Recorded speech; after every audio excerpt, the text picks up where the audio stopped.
The Crackpot Coffee Shop is in existence because of a dream that I had as a young child to one day have a coffee shop. But I also later in life had the desire to foster or adopt with my husband children that are in the foster care system.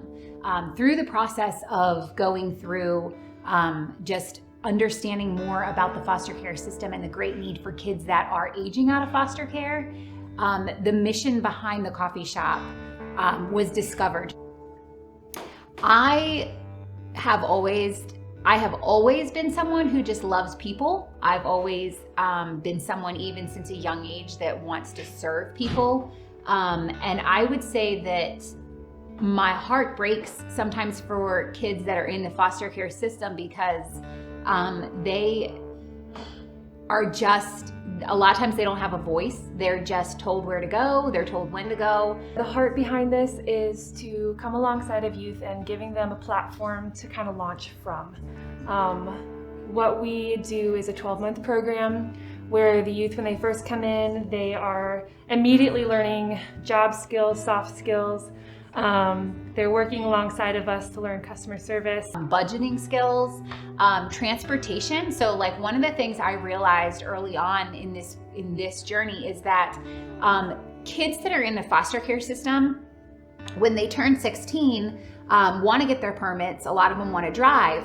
But what happens is once they get their permit and they go through the steps to get their permit, no one wants to have them use their car to practice their driving skills. So therefore, their permits either expire because there's no car for those kids to use when they go take their driving tests or practice in, or they never get to take their driving test with success or with confidence because they don't have the confidence from practicing on mom and dad's car while they have their permit.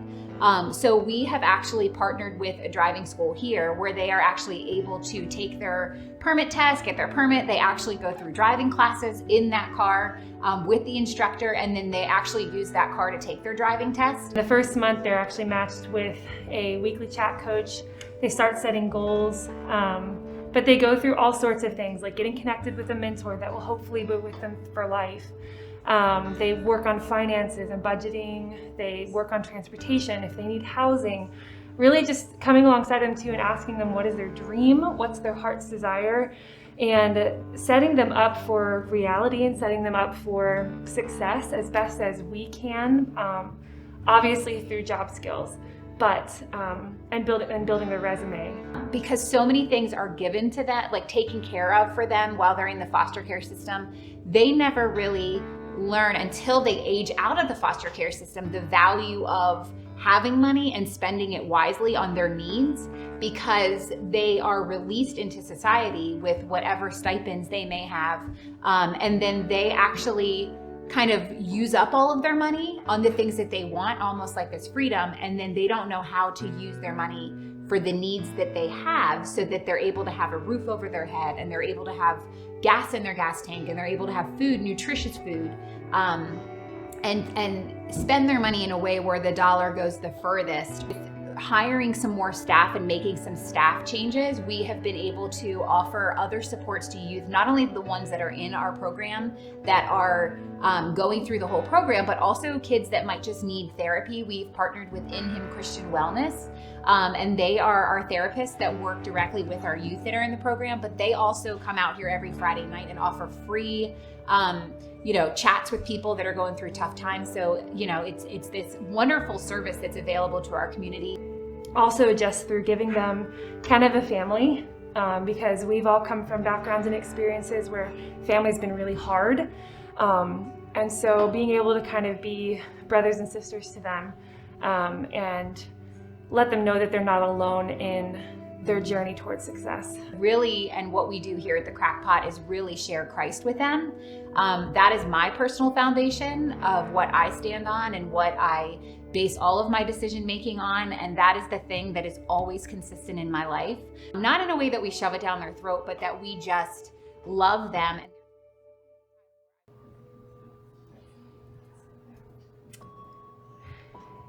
There's a lot of stories that stick out to me. I think a lot of the stories that stick out to me are the ones that are still open books. I would say the biggest thing with all of them is the thing that warms my heart and just, chokes me up every time you hear them say it is that when we have Christmas together or something like that, is that sometimes they'll say things like, this is the best Christmas I had, or you guys are really truly my family. You guys have become my family. There's times where we've had birthday cake and a couple of gifts for them and they have said, this is the best birthday I've ever had. And so those little things are just priceless to hear people say that about us and that we get to be that to them. A particular person who came into the program and they were doing really well, and I particularly grew an attachment to this person, just wanting to walk alongside of them and kind of walk alongside of them towards freedom. And that particular person is not employed with us at the moment, but they're still reaching out. And I think that for me just kind of reminds me that that's why we do what we do. There is a lot of things I could share, but I would say in general with some of them, more so than others, but always there's this little bit of a transformation that happens in their life and this little bit of trust, like kind of breaking down of that wall, and kind of a sigh of relief and a hug that you get that's in a whole different way than it was when they first started, where they just feel safe. We try to keep in touch with them for years, however long they'll let us. So what's really cool is like I just last night had a very in-depth kind of like personal conversation with with our very first youth that came through the program. So what's really cool is when they're gone for years and then you're the one that they call when something exciting happens. You're the one that they call when they're in a crisis situation and they need advice, or they say, hey, can you pray for me? That's what's really cool, is being a part of their life as they get to us and then moving forward through the rest of it is really fun.